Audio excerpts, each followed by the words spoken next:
जय शिव गोरख। प्यारे श्रोताओं, यह बागड़ के अधिपति जारवीर गोगा जी की कथा है।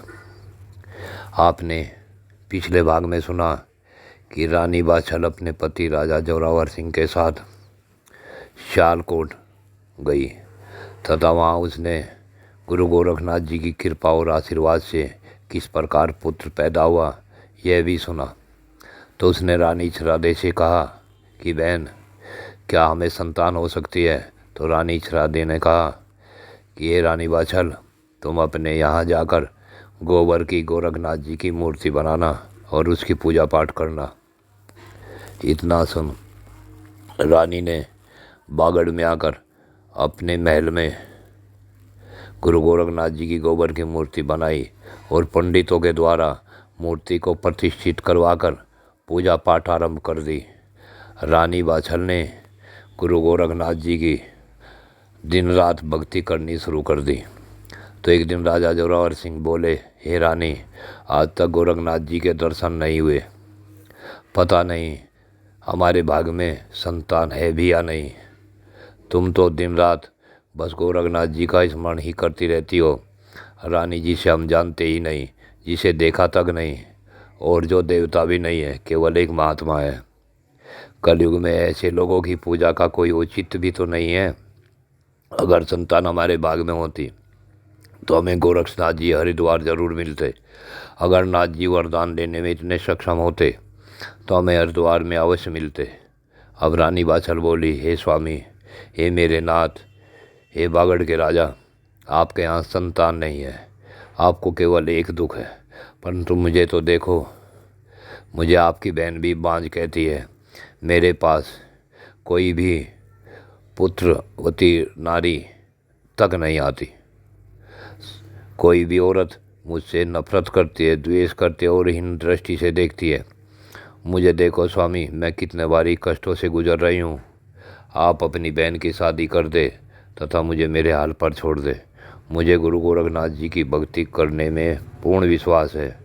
मुझे इतना विश्वास है कि गुरुदेव गोरखनाथ जी मेरा भाग बदल सकते हैं तथा मैं भी संतान वाली हो सकती हूँ। फिर राजा जोरावर सिंह ने अपने पिता को कहकर अपनी बहन की शादी करवा दी। महाराज उमराव सिंह ने अपने दामाद को अपने राज में ही रख लिया।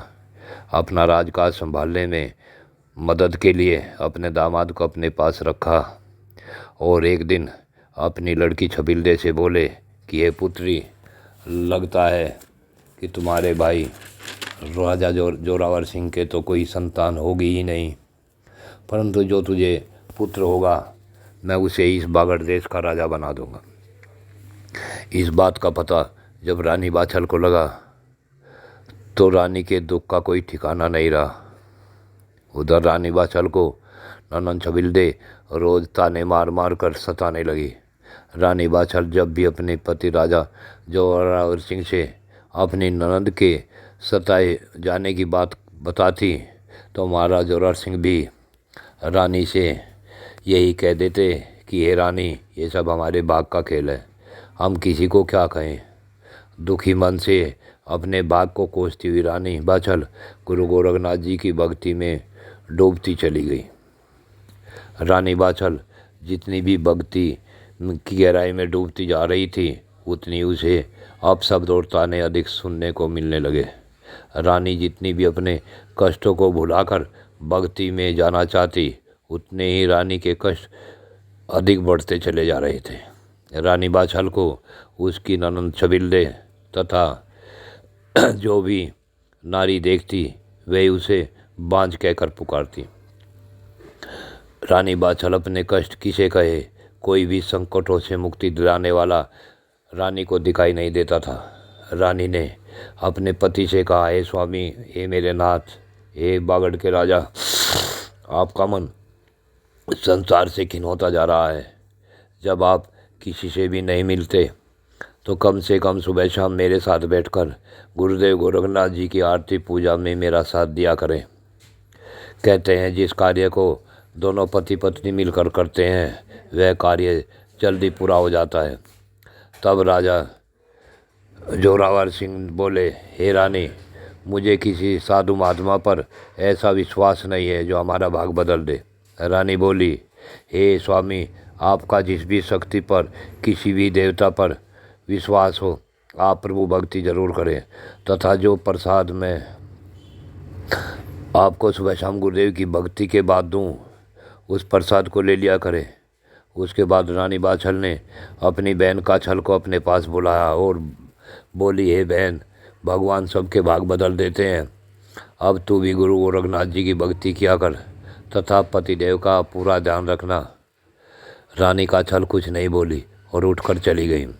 फिर ननन छबिल आई और रानी बाछल से बोली, भाभी, तुमने आज तक बहुत पूजा पाठ कर ली, ऐसी पूजा पाठ से क्या मिलता है? क्या तुम्हारी पूजा से पहले हमारे यहाँ पालने में कोई जुड़ रहा है? अब छोड़ी साडंबर को, और जो भाग में होना था सो हो गया। अब तक तो पुत्र हो गया होता। बांझ कहीं की, कहीं बांझों को भी पुत्र होते हैं। ऐसा कह बोली कि गोबर का कोई साधु पुत्र दे सकता है? चल उठ, अपना काम कर, कहती हुई ननन छबिल बाहर चली गई।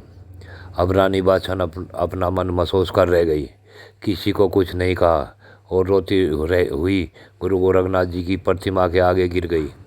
बोली, है गुरुदेव, अब और नहीं सहा जाता, अब तो आकर मेरी मदद कर दो, मेरी विनती सुन लो। मैं अभागन आपकी शरणागत हूँ, मैं आपके आगे पड़ी हूँ। उधर राजा जोरावर सिंह ने पुत्रेष्ठ यज्ञ भी करवाया और गया जी में जाकर पितृ शांति करवाई। भगवान शिव का रुद्राभिषेक भी करवाया, महामृत्युंजय पाठ भी करवाए। सभी प्रकार के धार्मिक अनुष्ठान करवाने के बाद भी संतान प्राप्ति का योग नहीं बना तो राजा हताश हो गया। जय शिव गोरख।